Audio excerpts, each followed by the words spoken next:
my beloved Boss Mike Severa. Dito na tayo mga kababayan sa iyakin. Oo, si Bato nag-iiyak, nagngangawa, nagngangalngal, nagdadrama. Pasok! Senator Bato de la Rosa sa kanya. Nako, emosyonal daw umiyak si Bato. Kailan pa ba naman hindi naging iyakin to mga kababayan ko? Kailan ba hindi naging iyakin si Bato? Naging emosyonal si Senator Bato de la Rosa sa kanyang privilege speech sa Senado. Nako. Kinwestiyon ni de la Rosa ang umano'y welfare check na sinagawa. Etong welfare check mga kababayan ay sinagawa ng ating embahada diyan po sa Netherlands. Abay ginagawa ng mali siya ng mga DDS mga kababayan. At meron pang padrama, talagang umiiyak pa raw. Oo, hagulgol daw si Kalbo mga kababayan.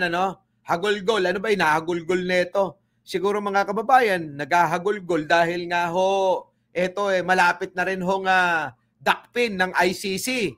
Dahil ito malaki ang partisipasyon sa pagkakapatay ng maraming mga Pilipino, mga kababayan.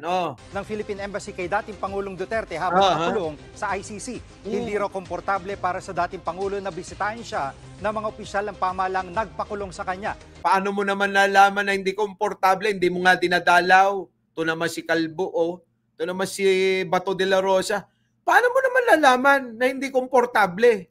Hindi mo nga dinadalaw. Hindi mo pa nga nakikita mula nung mapunta sa ICC Oo. Di ba? Dalawin mo muna. Pumunta ka muna ron. Oo. Magdala ka na rin ng maraming damit. Baka hindi ka na makabalik. Oo. Dahil doon, baka mamaya doon i-serve na sa'yo yung warrant mo. Dagdag pa ni De La Rosa, para saan ang ginawang pagbisita kay Duterte, bakit daw hindi to pinagpaalaman lang sa pamilya ng dating Pangulo? Ay nako, gobyerno sa gobyerno yung nag-uusap, ano bang pake nyo? Yan ang problema mga kababayan Yung bang laging entitled sila dapat unahin na kailangan alam nila, ganyan. Samantalang itong mga kababayan, wala namang pakialam sa nararamdaman ng mga biniktima nila. Di po ba? Sa dami ng biniktima nila, meron ba silang pakialam? Di po ba wala? Pero ngayon mga kababayan, konting kibot, masyado nilang ginagawang issue.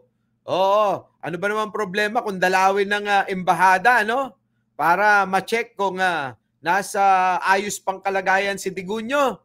Kita nyo? Tapos ngayon, issue. Baka sabi ko nga kagabi, baka takot na mabuking na talagang si Digong, mga kababayan, nasa mabuti pang kalagayan. Hindi pa nag-uulyanin. Tulad ng kanilang pinapalabas na ulyanin na raw si Digong at wala na daw makilala kahit ultimo pamilya niya. Ano po? Nako, mamaya talakayin natin yan. If we accept the fact that he may not have long, I hope. Iyak na. Iiyak na yan. Iiyak na yan. Iyak na, Kalbo! My heart. Naks. My heart. May puso ka ba talaga? That he leaves this world in the company.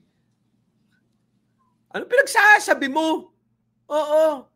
Si Kalbo, mga kababayan, siya lang nakakaunawa ng sinasabi niya Sa totoo lang. Of the people he loves. Naks.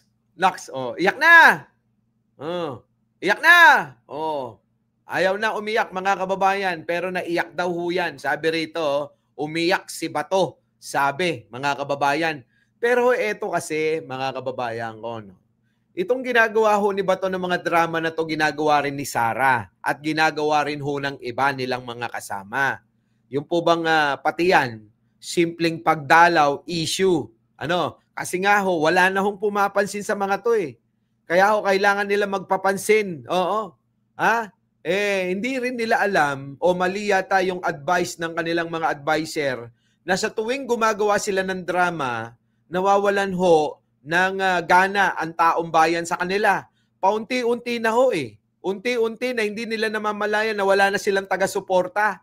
Kasi talagang nakakasuya naman. Paulit-ulit na lang si Sara, wala naman na tayo makita. Hindi rin makita ng mga kanilang taga-suporta.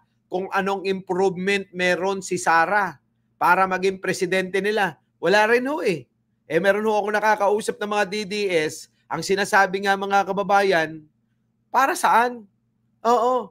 Tila ba parang wala namang pagbabago si Sara? Tuloy-tuloy lang mga kababayan, si Sara sa kanyang ginagawa na puro na lang reklamo sa gobyerno at hindi makasagot sa mga inaakusa sa kanya. Oo. Imbis na sagutin, abay, nagbabalik ng katanungan eh. Pag tatanungin nyo siya tungkol sa mga ginawa niyang katarantaduhan na pagnanakaw, pang-uumit, mga kababayan, tatanungin ka ng walang kakwenta-kwenta. Oo. Tulad na lang ho nung nakaraan, tinanong siya nung isang kongresista na bata, itong si Reneco, na sabi, pwede bang magtanong? Tinatanong ho mga kababayan na maayos si Sara ang banat pwede bang magtanong kaano-ano mo si Saldico? O, porke baka apelyido magkaano-ano na. O, tapos sinagot na wala naman, napahiya mga kababayan si Sara. Ang ginawa ngayon ng mga DDS para hindi mapahiya si Sara Duterte na napakatanga, mga kababayan, ang ginawa nila gumawa sila ng kwento, na pinapalabas na magtsuhin si congressman ko at saldi ko.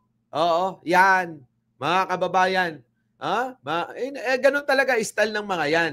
So ngayon, malaking issue ngayon ito. Itong pagkakadalaw, kay Digong. Ito, paano nyo kung inyo maalala, nung nakaraan, pinagpipilitan nila na si Digong ay hindi na makakaharap, hindi kayang humarap sa pagdinig diyan sa ICC. Ginagawa nilang dahilan yung pagiging ulyanin daw kuno, mga kababayan, hindi ho kasi tinitignan at hindi mo pwedeng gawing dahilan yung pagiging ulyanin mo para taasan mo yung mga kasalanan mo diyan sa ICC. Oo, hindi ho po pwede na dahilan yung sakit, yung karamdaman, yung iyong nararamdaman para takasan mo yung kasalanan mo. Mananagot at mananagot ka pa rin Oo. Kaya ho, maganda nga na sa ICC na ho napunta at dyan na mamalagi si Digong talaga, Tama ho yung nangyari. Kasi kung nandito lang yan sa Pilipinas, nakakadagdag pa rin ho ng kaguluhan yan. Baka ho hindi pa ho natin nalaman hanggang ngayon ang